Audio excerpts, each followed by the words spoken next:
Welcome to today's European news briefing. 3 stories today, 2 minutes each, because we value your time. We'll discuss how Europe is making travel more expensive for everyone. The EU wants to triple entry fees.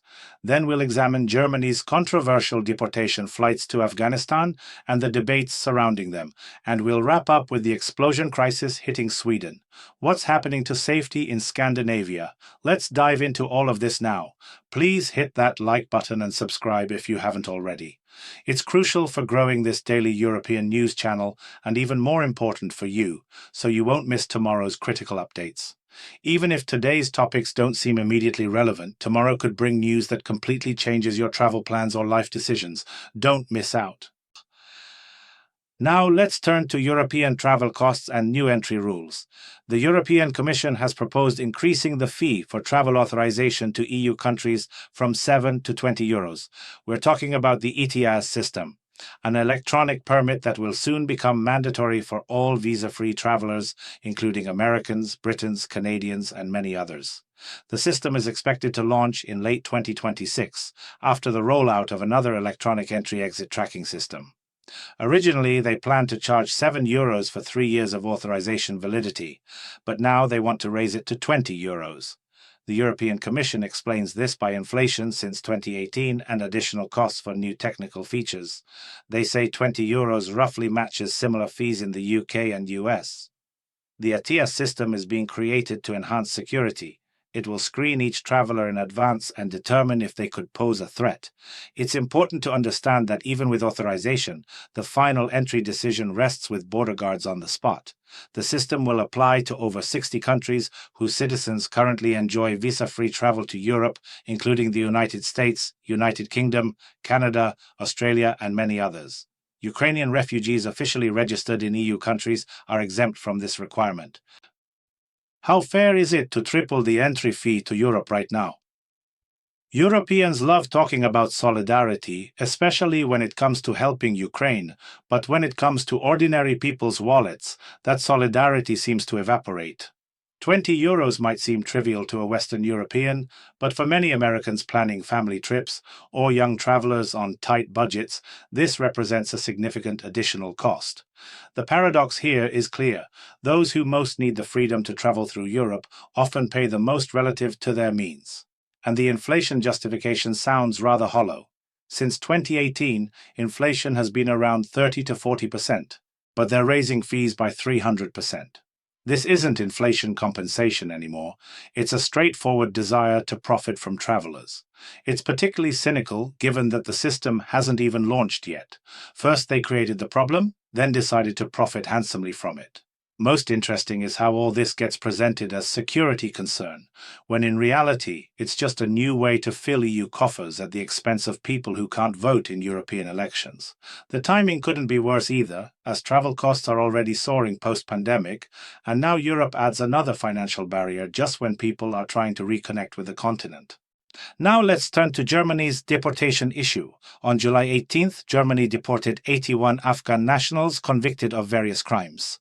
This marked the first deportation flight under Chancellor Friedrich Merz's new government. A Qatar Airways plane departed from Leipzig directly to Kabul. According to Germany's Interior Ministry, many of those deported were convicted of violent and sexual crimes. Each person received €1,000 in cash for initial needs after returning to Afghanistan. This move has sparked intense debates in German society.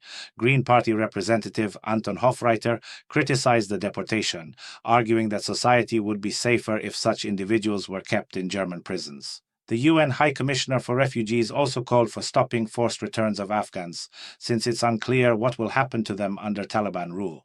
There are fears that deported criminals might join the Taliban ranks. Interior Minister Alexander Dobrindt, however, approved the deportation, as did his Austrian counterpart, stating that Europe is finally becoming tougher and more consistent.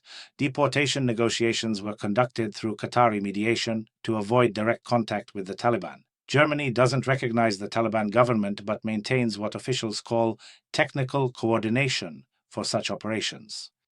Here we see European values in action, quite a sight to behold. Germany deports criminals to a country it doesn't even recognize, while handing each deportee €1,000 for the road. The arithmetic is fascinating. First, German taxpayers housed these people in prisons, then paid for their deportation, and as a bonus gave them pocket money. All this to solve a problem they created with their own migration policies. The most cynical part is the Green Party argument that criminals should stay in German prisons. By their logic, Germany should become a permanent prison for the world's criminals, just so they don't accidentally harm someone in other countries. The fear that deportees might join the Taliban reveals a complete misunderstanding of the situation. These people already showed their antisocial behavior in a civilized country, so why would they suddenly become model citizens in Afghanistan? Deporting criminals is an elementary right of any state, and it's strange this causes such debates in Germany. But here's the real kicker. Negotiations happen through Qatar, meaning a small Gulf monarchy gets to decide who Germany can and cannot deport. So much for European sovereignty. The whole situation perfectly captures the absurdity of European migration policy. Create chaos, pay for the consequences, then debate whether you have the right to fix your own mess. Now let's address Sweden's security crisis. In the Swedish city of Malmö, 3 explosions occurred in residential buildings within a single night. The first blast happened Thursday evening in the Rosengård district. A hand grenade exploded in an apartment building. Around 3 a.m., a powerful explosion rocked a private house in the Virentoft area, waking the entire neighborhood. Early Friday morning, something exploded in an apartment in the Bunkeflostrand district, damaging neighboring balconies. Fortunately, no injuries were reported, but no arrests have been made either. Police are investigating whether these incidents are connected. Similar explosions in residential areas of major Swedish cities have become common in recent years. Experts link these incidents to rival gang conflicts, fighting for territorial control, and drug trafficking. The problem has become so serious that Swedish authorities convene National Security Council meetings. What makes this particularly alarming is the frequency. Sweden averaged more than 1 explosion per day in January 2025, with 32 blasts in just 28 days. The country that was once considered among the world's safest now sees residents fearing nighttime explosions in their own homes. Gang recruitment has even gone digital, with criminal networks advertising roles like hitmen and bombers on platforms resembling legitimate job websites. Sweden has transformed into the set of a 1990s action movie, except instead of Russia, it's the Nordic paradise. The country that taught the world about tolerance and multiculturalism now convenes national security councils because of grenade explosions in residential neighborhoods. And these aren't some remote industrial zones. These are ordinary apartment buildings where children and elderly people sleep. 3 explosions in one night in one city isn't gang disputes anymore. It's an actual war on the streets. The saddest part is that authorities still cautiously speak about competing groups, afraid to call things by their real names. But everyone understands we're talking about the consequences of migration policies pursued over recent decades. When you open doors to everyone without requiring integration, you get exactly this result: parallel societies with their own rules. Now, ordinary Swedes who voted for these policies with the best intentions wake up at night to explosions, wondering whether they should move to Poland or Hungary, where people can still sleep peacefully.